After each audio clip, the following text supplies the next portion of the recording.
my channel. If you're new here, welcome. My name is Shawna. If you're not new, thank you for coming back. So, Happy New Year's, guys. Happy New Year's. Happy New Year, guys.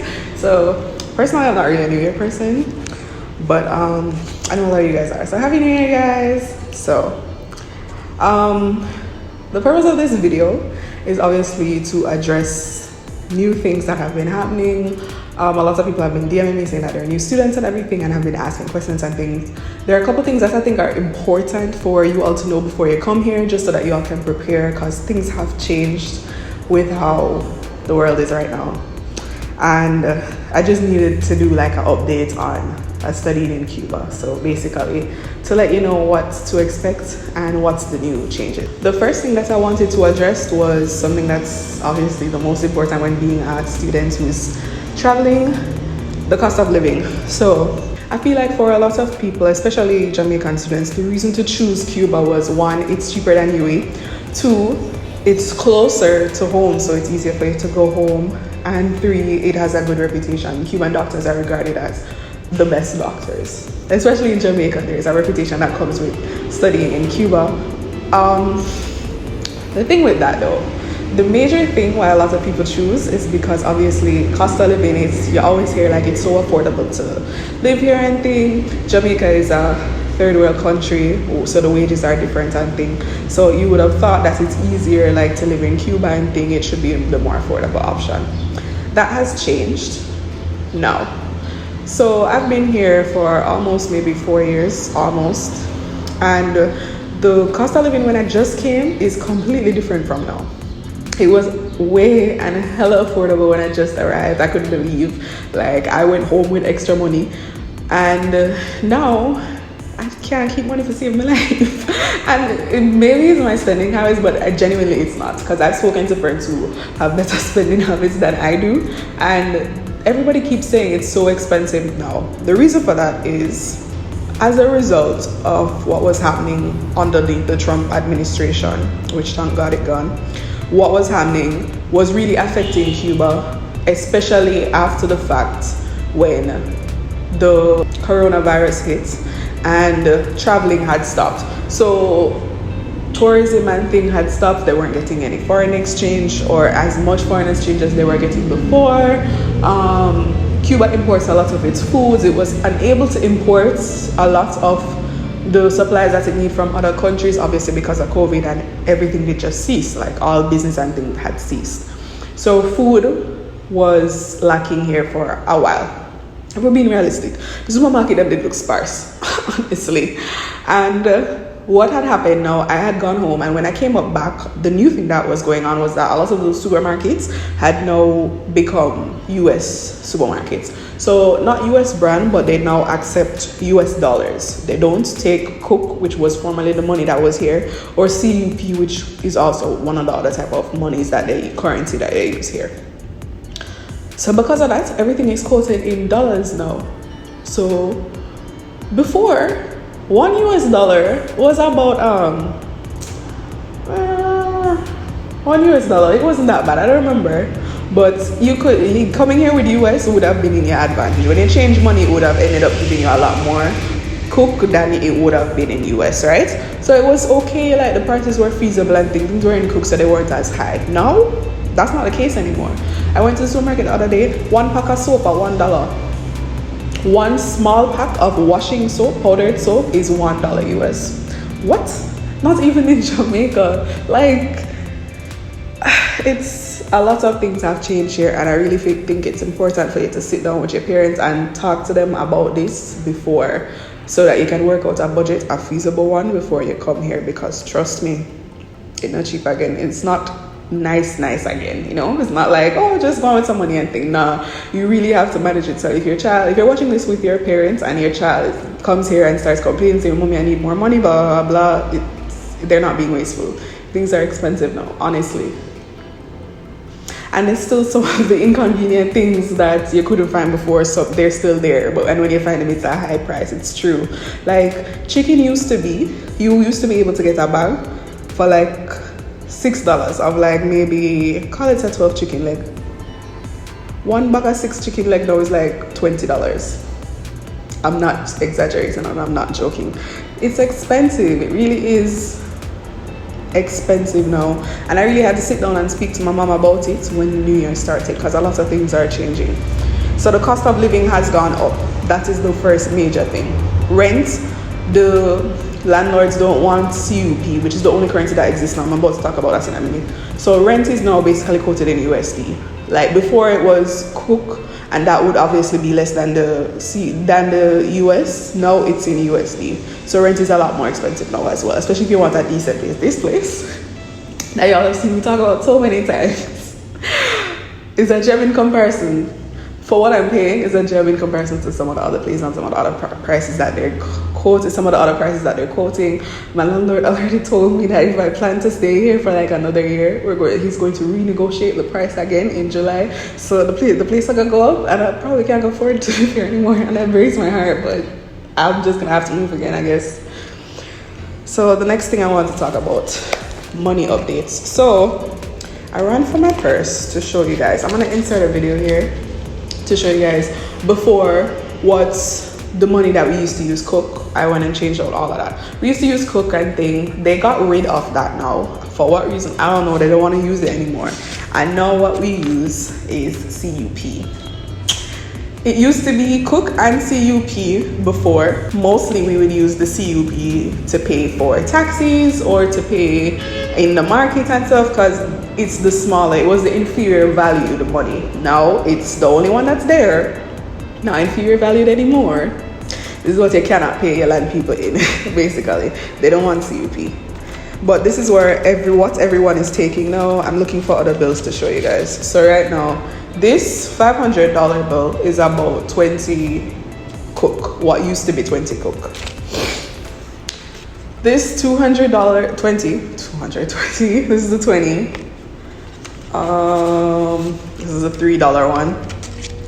$10, which is what you used to pay the taxis, and there are other bills in between. There's like the $1,000 ones. There's, I think they have a $200 one as well. I don't have any on me right now, and so on and so forth. Money change and everything.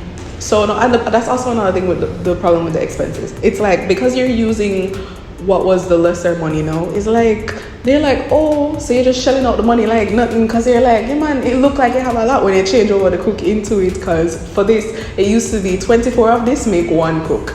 So when we went to the bank to change it out, it looked like a lot. So you're like, yeah man, that's not expensive, shell it out now. All the money's gone like that. Things are so expensive now, honestly, bro. Every time I order food, it's like 500 CUP, and I'm my fault because I'm ordering food that's expensive and thing. But honestly, there's nothing more to do, honestly. So that's the difference with the money right now. The money has changed, and this is what we're using now. I always recommend to people, if you are able to do this, to travel with USD when you're going to a different country. It's just easier to always have cash on hand. It makes one paying your rent easier rather than to do the transfer, because you end up paying more money when you do a wire transfer when you do a wire transfer from Jamaica. You have to pay more because by the time it reaches, it's less. So when you travel with the cash and just pay them in cash, it's easier. You just get everything off one time, pay less money.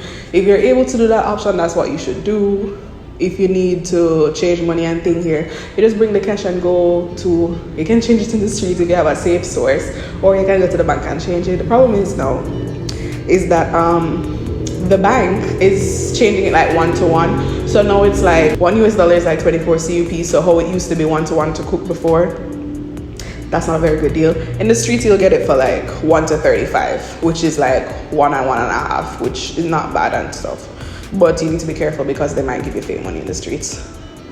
So yeah, money updates. Next thing, also, if you're traveling and you have cash and you come into a country like Cuba, always make sure that you have emergency money.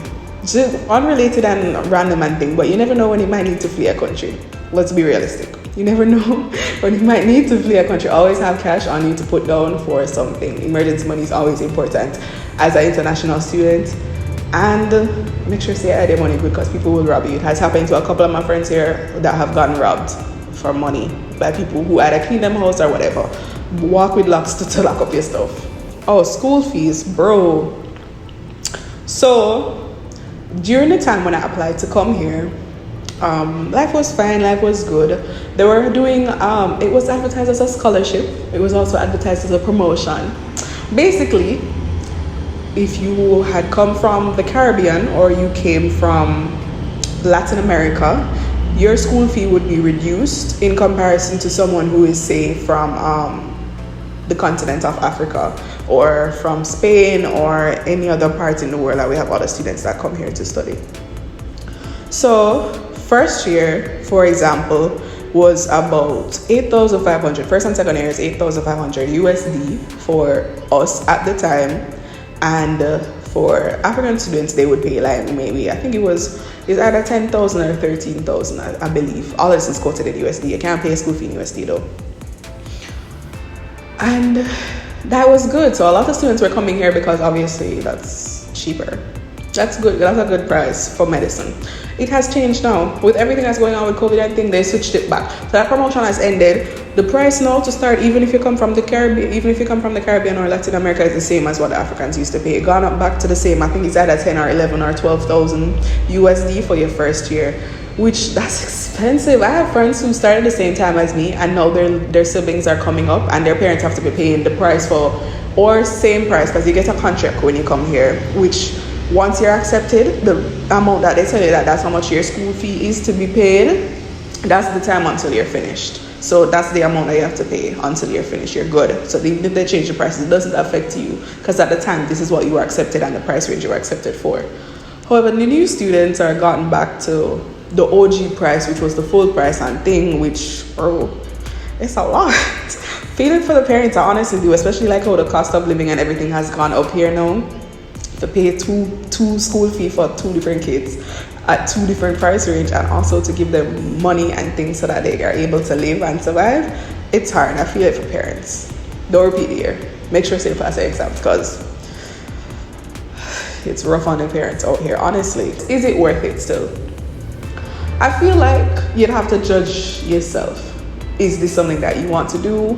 You definitely want to become a doctor. It don't make sense that you come some whole miles away from Jamaica, come suffer the inconveniences of this country and put your parents out thousands of dollars US, and we all know how US expensive in Jamaica, as well as other countries. If you're from a different country and watching, you have to judge if this is something you definitely want to do. You're definitely going to take advantage of everything that they have here as it relates to your education, and just make sure that you run through and do the best that you can. If you are responsible enough to manage your finances and things, if you're not, ask your parents to work out a budget for you, and you just follow it. You don't have to follow it to the T, but you follow it and make life easier for yourself. A lot of the students who are coming now, especially from Jamaica, are coming right out of high school. Y'all aren't really mentally prepared yet to be taking care of yourself, but once you come here, you're kind of forced to do it. You're forced to grow up. So I do believe that if you already have that nature in you and you can do it, then you should still come here and study, just because the education system is worth it. With everything that's going on right now in COVID, it's obviously a bit complicated because we keep starting and stopping school because they're trying to get the COVID thing under control. But to be fair, we are technically continuing. Technically. They give us the final subject project, the projects that we have for different subjects to just do same time, and then we turn it in, and then we're done with that course, and then when school starts back, we only focus on the course that we have actual exam for. So here's that. Is it worth it? I feel like you'd have to judge for yourself, but I'm not leaving because I already started. So this is just for information to help you guys. Let me know if this was of any help. I really think it's important that you guys know everything that's going on. We're being straight with you. So please leave a comment down below if this was of any help. If you have any other questions, either comment it down below or DM me on Instagram at Shawna. It's tagged above on the thumbnail and also tagged below in the description. And yeah, please like this video and share it with any fellow students who are interested in studying Cuba, or are already on their way here, so that they can sit down with them parents and have a serious talk. And yeah, bye guys.